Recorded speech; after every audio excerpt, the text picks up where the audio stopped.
Paalala lang po mga idol, huwag tayong magpanik sa mapapakinggan po ninyong impormasyon. Tungkol ito sa nakita ng ating kaibigan na itong city na to kailangan din pong mag-ingat dahil namimiligro po ang inyong lugar dyan patungkol sa kalamidad. Mga idol, hindi po porkit nakita ng ating kaibigan ang magaganap dyan kung hindi yan pahintulutan. Basta ang ginawa ng ating kaibigan ngayon, mag-ingat at maghanap ng tirahan na safety. Mga idol, hindi po kami nagpapaabot na ikakapapahamak nyo. Ang sa amin, makapagbigay kami ng impormasyon na sana gawin nyo na maghanap tayo ng lugar na hindi tayo mapapahamak sa kalamidad. Dahil itong lugar na to mga idol, may nakita si kaibigan na mangyayari na hindi maganda. Pakinggan po natin ang pagpapaabot ng aktual ngayon sa ating kaibigan. Alas 9 pa ng umaga, kaibigan.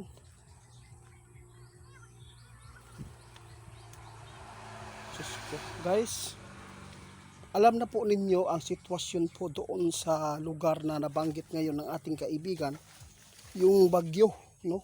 Doon sa bagyo. Alam po ninyo ang sitwasyon dyan. Kung ano po ang mga area doon ay talagang hindi maganda ang area dahil sa mga bahay na nakatira doon sa may mga bangin, mga idol. Si kaibigan, mayroon pong nakita na masamang impormasyon dyan. Kayo na lang bahala maghusga kung maniwala kayo o hindi. Basta ipinapaabot lang po ng ating kaibigan na itong hinaharap, talagang mayroon pong nakikita nila sa hinaharap mga idol na yan ang mangyayari doon sa lugar ninyo. Yung malaking landslide na ito ay magdudulot po ng kapahamakan at maraming tao ang posibleng matatabunan, hindi lang po sa pamamagitan ng ulan kundi sa malakas na pagyanig ng lindol. Isa po yan mga idol, kaibigan. Marami akong mga subscriber po doon, no? Shout out po ma'am Annabelle, no? Ingat po, sabi ng ating kaibigan, kung nasa bangin po ang ating bahay, ma'am, please lang, kung maniniwala ka sa ipinapaabot ng ating kaibigan, pumasok ito sa kanila. Hindi po nila inaasahan na itong lugar na nakitaan ng ating kaibigan sa hinaharap na mayroon pong mangyayari hindi maganda na sakuna. Kaya tandaan natin itong mga babala ng ating kaibigan na hindi po ito para sa amin kundi para sa ating lahat.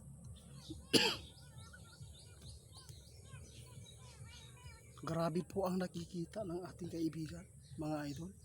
Talagang nababahala sila.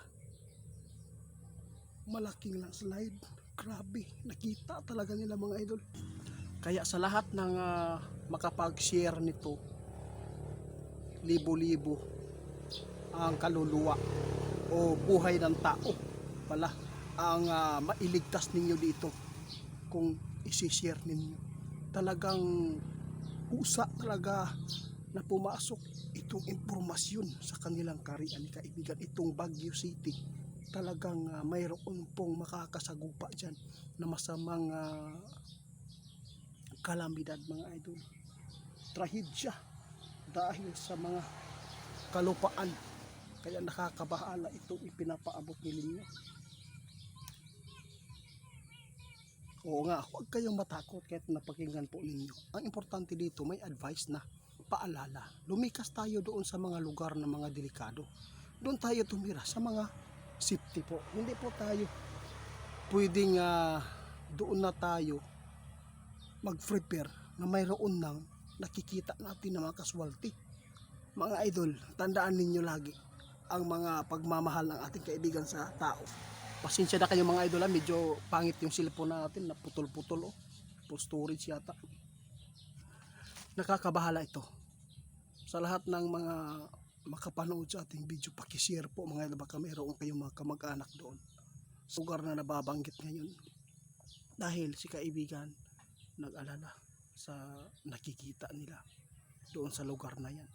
Mayroon talagang paparating dyan na pinakamalaking umalagim na pangyayari dahil sa kalamidad. Binigyan na po tayo ng magandang pag-iisip, normal, at pwede tayong lumipat sa mga lugar na mga safety. Hindi pa huli ang lahat mga idol dahil hindi pa naman po nangyayari. Alam po natin may mga nakasagupa noon at nagkakaroon ng landslide po doon.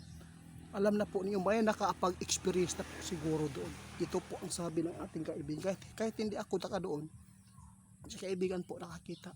Mayroon na palang nangyayari noon na gumuho yung lupa doon at mayroon po mga buhay ang natabunan.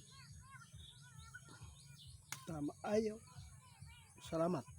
Ayaw po ng ating kaibigan na maulit at mas marami pa ang nakikita niyang buhay ang mawawala.